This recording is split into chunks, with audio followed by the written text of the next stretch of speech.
Welcome back to Fix Your Apps. In today's video, we're going to show you how to change the background of your text messages on Android, step by step. It's super easy, so let's dive right in. And don't forget to subscribe to our channel for more helpful tips and tricks. Step 1.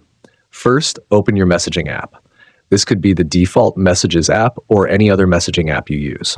Step 2. Next, tap on the profile icon. You'll find this icon in the top right corner of your screen. Step 3. After that, go to Messages Settings.